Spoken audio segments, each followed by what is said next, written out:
Om Namo Bhagavate Vasudevaya. Om Namo Bhagavate Vasudevaya.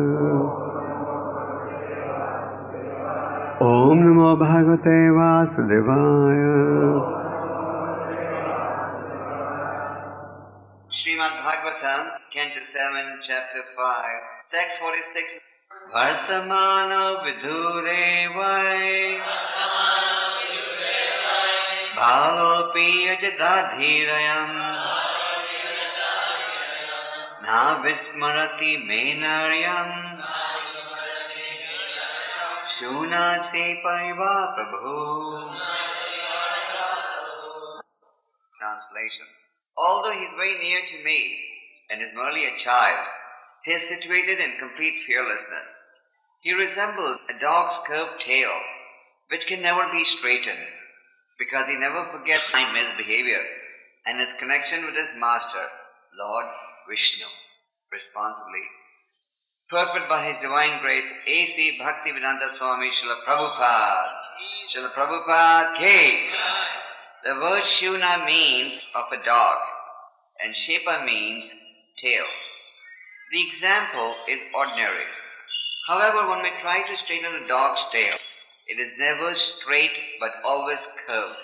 Śunaḥ śepa is also the name of the second son of ajaḍa-dhīr. He was sold to Harishchandra, but he later took shelter of Vishwamitra, Harishchandra's enemy, and never left his side. Om ajñāntimirandasya dhyananjana shalakya chakshuranmilitan yena tasmai Shri Gurave Namaha. So we have been witnessing in this chapter Hiranyakashipu's anger at whom his son Prahlād. Of course, as we know, Prahlād was not an ordinary child.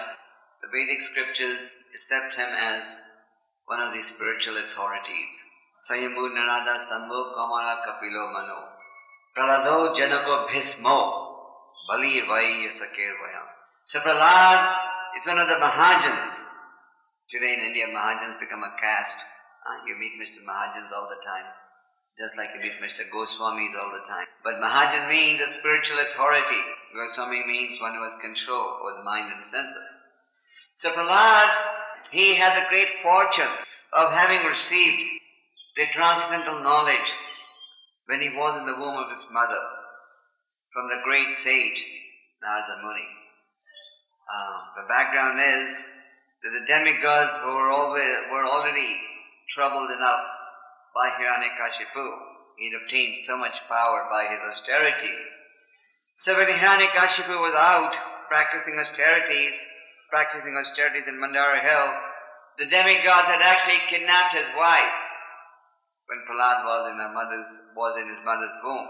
And the plan was that as soon as the child comes out, they would kill the child. Like you say in English, like father, like son, So they were anticipating the son to be another demon. They already had Hiranyakashipu senior, and they were concerned that the next child may be Hiranyakashipu junior. So they had made a plan to annihilate the child. But then they were assured by Narada Muni that the child in the womb was not an ordinary child, but it was going to be a great spiritual authority. And on Narada Muni's assurance, the demigods released Prahlād's mother, who was then given shelter by the great sage Narada, and then Narada instructed her on the philosophy of Bhagavad Dharma, which Prahlād heard when he was in the womb of his mother, and then Prahlād was able to explain this later. So Prahlād had the great fortune of having received this transcendental wisdom when he was in the womb of his mother. And Hiranyakashipu, his demonic father, was very envious of Lord Viṣṇu. And because of his envy towards Lord Viṣṇu, because Viṣṇu had killed his brother, of course, anyone who gets killed by the Lord is actually very, very fortunate. Many times in India also you meet people who say, "Oh, you people worship Krishna, but on the battlefield of Kurukshetra, so many soldiers were killed." What type of religion is this? But they don't realize that everyone who died on the battle of Kurukshetra were all liberated because they had the unique privilege of seeing the personality of Godhead. So Hiranyakashipu's anger was very intense against the Lord, and his son Prahlad was just the opposite. Actually, we've all heard these stories of Prahlad.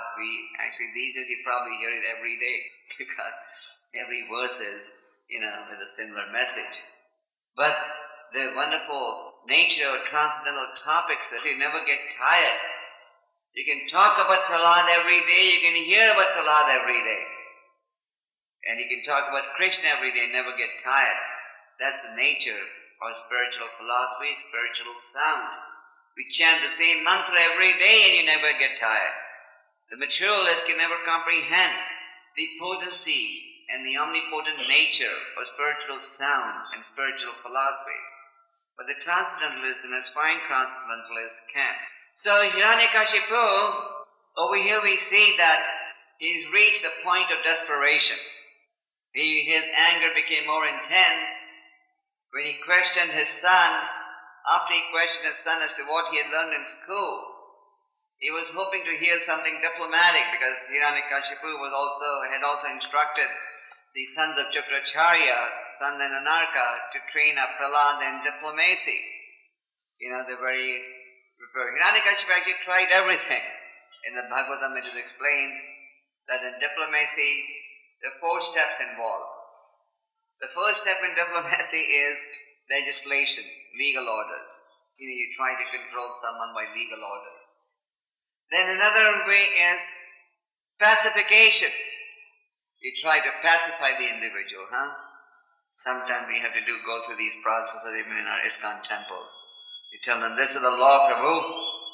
He doesn't want to follow the law. Then you try to pacify him, So when it doesn't work at pacification, then you go to the next step. This is more common in diplomatic circles than in ISKCON probably. Offer him a post. You offer him a position, hoping that now you offer him a position, the guy is going to become less volatile.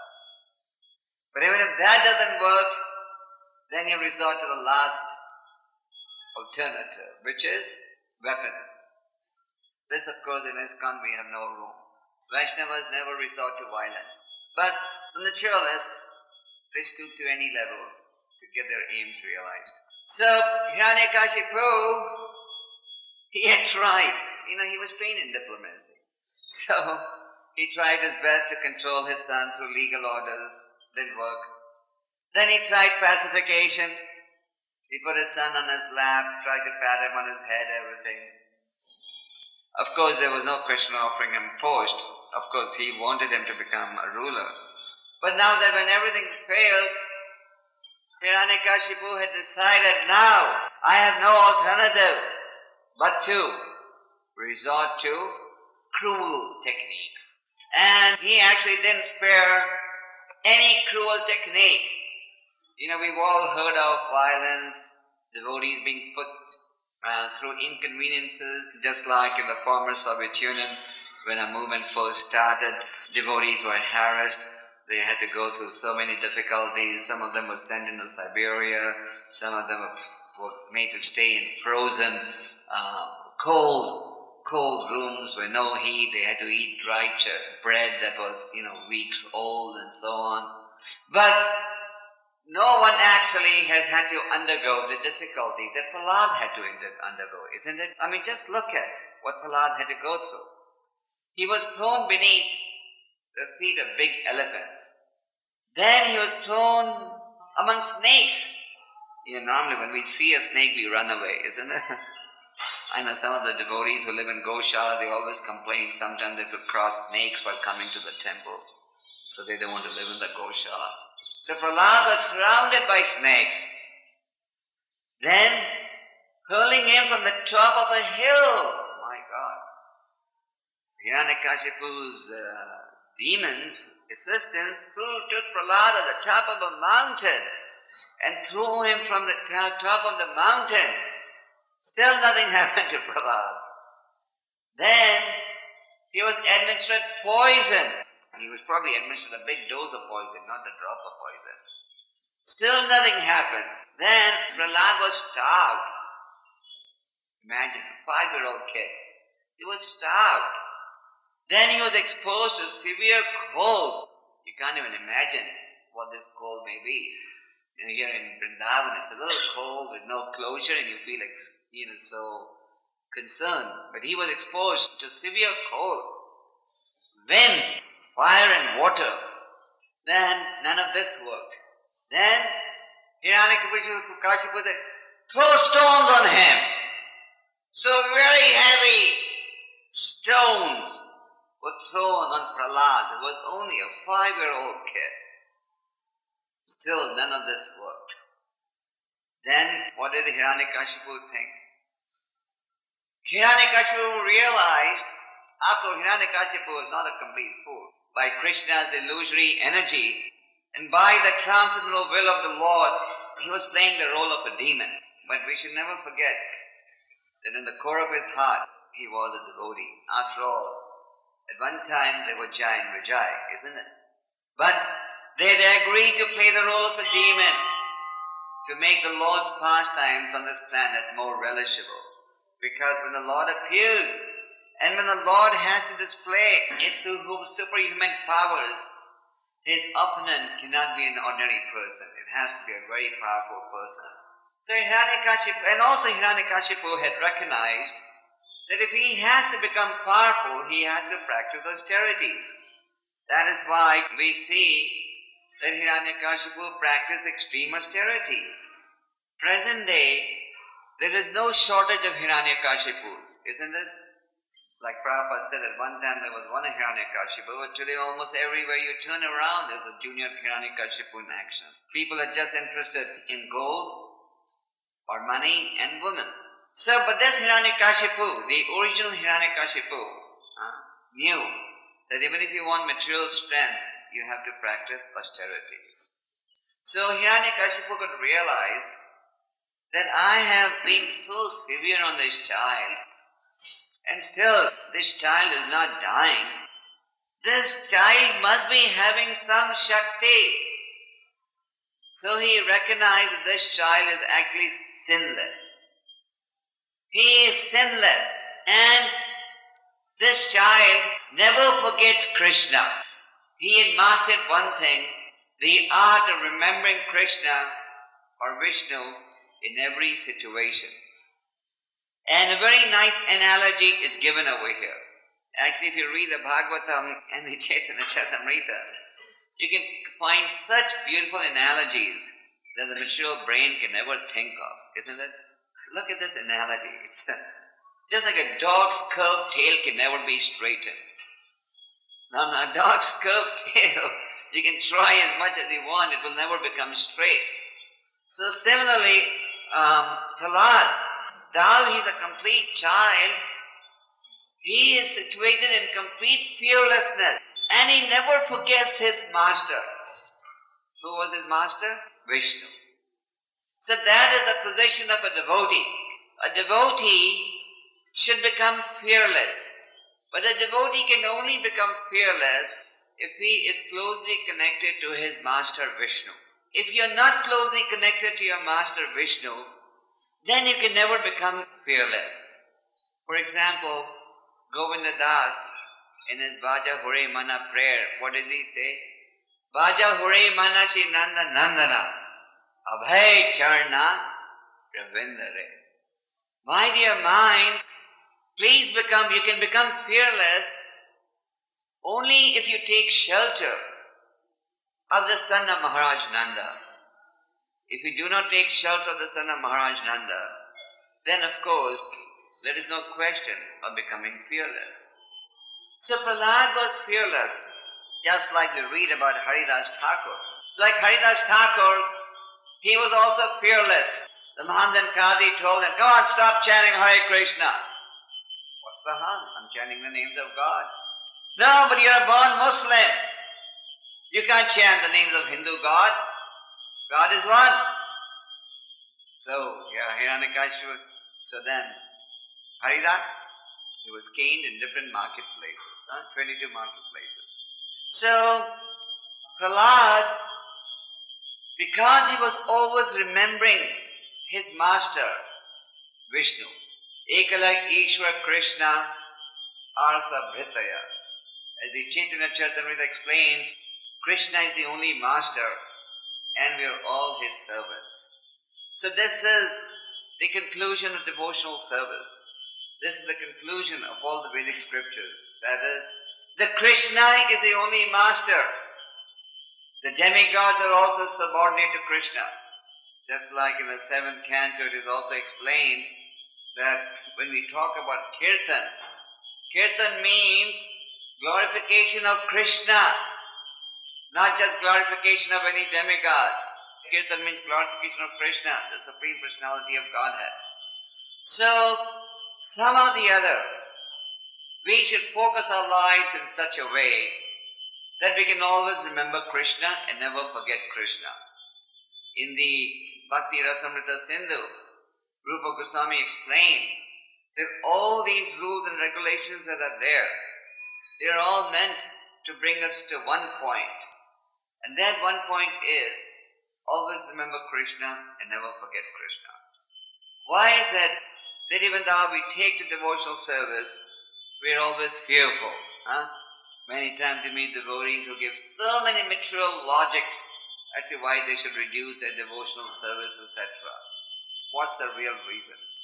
The real reason is that we don't have faith that Krishna is going to protect me. Rakhe Krishna Mare Ke, Mare Krishna Rakhe Ke. Who Krishna wants to protect, no one can annihilate. And who Krishna wants to annihilate, no one can protect. You see, in our own experience, we've all seen, sometimes with an accident, one man survives and another man dies, isn't it? And sometimes a man has a small minor disease and nothing happens, something fatal happens, and a man has a minor disease and something fatal happens. So we shouldn't forget that the law of karma determines our quota of happiness and distress, and ultimately everything is under the control of the Supreme Personality of Godhead. And Krishna says, Sarva dhamma parityajya mam ekam shanam raja ham tvam sarva papabhyo mokshashami masachaha. Somebody had to give up all varieties of religiousness and just surrender unto me. All varieties of religiousness means give up the concept of dharma, artha, kama, moksha. Give up the worship of the demigods, etc. Come exclusively to the path of pure devotional service. And then Krishna says, I'll protect you. And we have the classic example that we are reading about, the example of Prahlad Maharaj. Prahlad Maharaj had to go through such severe tests. So when a devotee has to go through tests in devotional life, he should not in any way feel discouraged or disheartened. Rather, as Queen Kunti has exemplified, we should use these difficult moments as an opportunity to further depend upon Krishna, to further increase the dependence on Krishna, to get more absorbed in devotional service and thereby realize happiness. In the Bhagvatam, you read the story of this prostitute Pingala. The prostitute Pingala had many material ambitions, and she had taken to prostitution for two reasons: as a means to get money and as a means to get sense enjoyment. So once she had dressed herself very beautifully in order to attract potential customers, and she was waiting in her balcony all day, hoping that the next individual that passes by is going to be her customer. But all day passed by and she didn't get any customer. Then ultimately, in desperation, she threw away all her ornamentation, beautiful clothes, etc., and surrendered at the feet of the Lord and became happy. So desperation also leads to spiritual happiness if desperation is going to result in surrendering to the Supreme Personality of Godhead. On our own attempts, we may try our best, but if we depend on Krishna and still make the effort, depending on Krishna is sometimes misunderstood. Depending on Krishna is sometimes misunderstood to mean that you don't make an effort. you just think Krishna is going to work for you. But that's not the mentality that Krishna induces us to understand through the Bhagavad Gita. Krishna at no point told Arjuna, you just sit down and I'll make you victorious. No, he wanted Arjuna to act. Similarly, Prabhupada, by his example, showed us how Prabhupada had to endeavor, how Prabhupada had to struggle for years and years and years to get this Krishna conscious movement established. So, similarly, as devotees, we also have to endeavor, as Krishna says, tasmat sarvesha kalesha manasmara yudacha. Fight, but also think of me. So this is very important, that we gain the ability to think of Viṣṇu, to think of Viṣṇu's form, to think of Viṣṇu's instructions, to think of Viṣṇu's desires, to think of the Supreme Personality of Godhead. This is very, very important. Hiranyakashipu is acknowledging his defeat.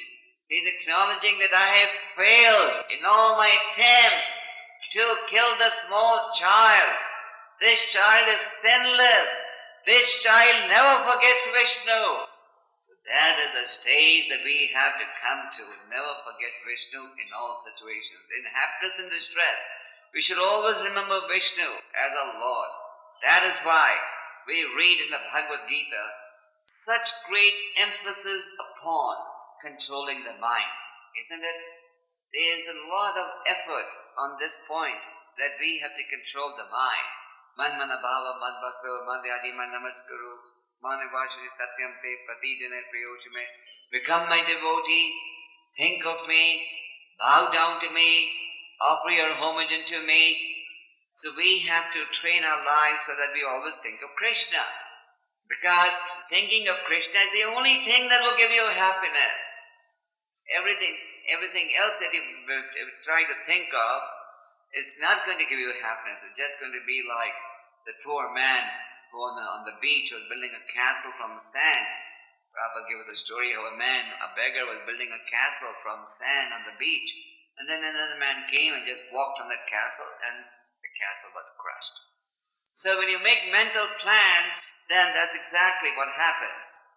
Whereas, if we take shelter of Krishna by thinking of Krishna's instructions, thinking of Krishna's desires, thinking of Krishna's pastime, thinking of Krishna's transcendental form, then one can be happy. Because then you know that nothing is in your hand in any case. You can just make the effort and leave the results in Krishna's hand. The devotee's understanding is the only thing in my control is my effort. Krishna has given us all this free will. The free will to surrender to him or the free will to be independent of him. Beyond that, nothing's in your hand. The sincerity is in your hand. If you make a determined effort to be sincere, then as Krishna says, those who serve me with love, I make up what they lack and I preserve what they have. So if you are making a sincere attempt to understand Krishna, Krishna is going to give you the understanding. He's going to give you the environment. He's going to give you the association. He's going to give you the instructions by which you can understand him. So, by being constantly in the association of devotees and by taking to this process of Shravanam Kirtanam, we can get the atmosphere necessary to always remember Krishna. Actually, we should be so fortunate that Srila Prabhupada has created such a wonderful institution in which we have so many opportunities for always remembering Krishna. So many. I do not think any individual on this planet has such a wonderful opportunity to remember Krishna as you have in ISKCON. For example, in all these wonderful temples that Prabhupada created, he installed such nice process of deity worship, isn't it? Everyone acknowledges in India and everywhere that the ISKCON deities are the most beautiful. Am I right? People often ask us, where do you get your deities made from? And we give the address of the Murti Wala in Jaipur. A few weeks ago, I'd gone to Jaipur to look at the murtis that have been made for the Delhi temple. And I saw the Murti Wala writes on his board, Murti Wala of ISKCON deities. So, the Murti Wala is claiming full credit for the beauty of the deities. We can give him small credit. But the real credit is the worship of the devotees. The devotees are worshipping the deities according to the Shastras, and because they are worshipping the deities according to a certain standard that Prabhupada has established, therefore the deities are able to manifest their transcendental beauty. So that's one way of remembering.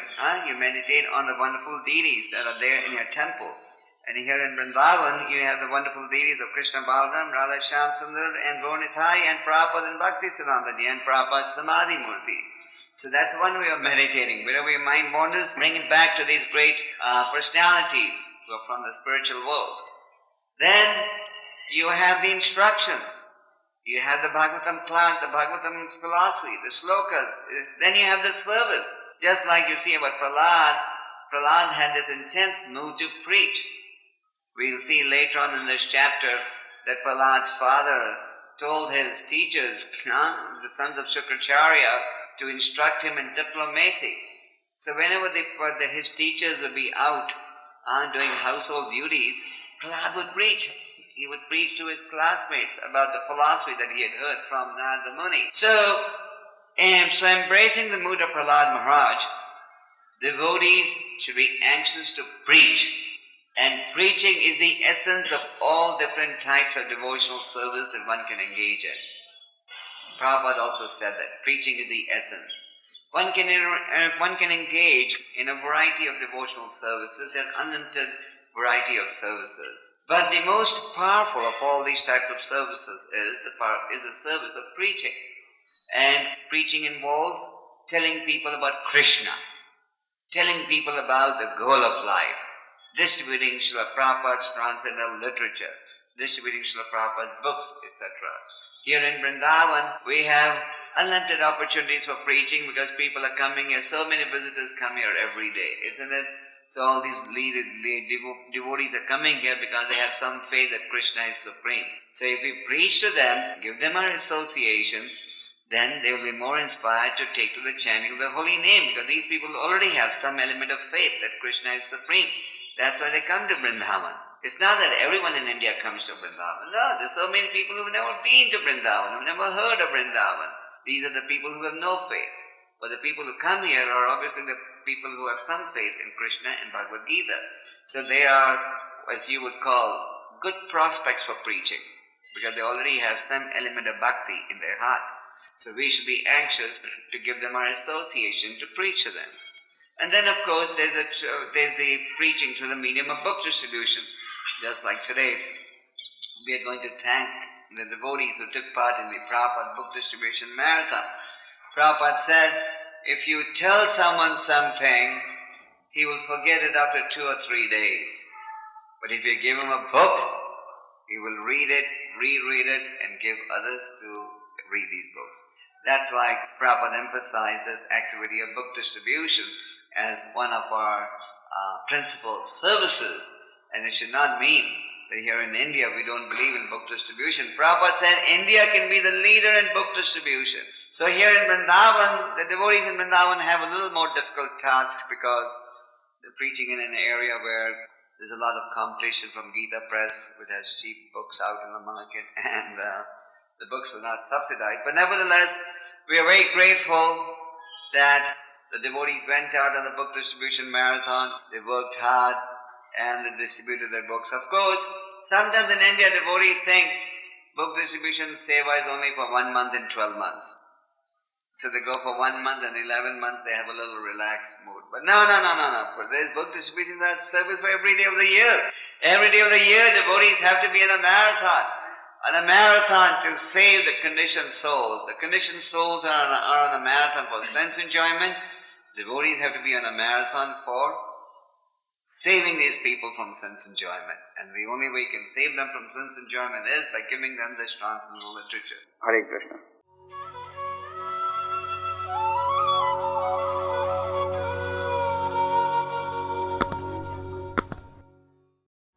Hare Krishna, Krishna Krishna, Hare Hare.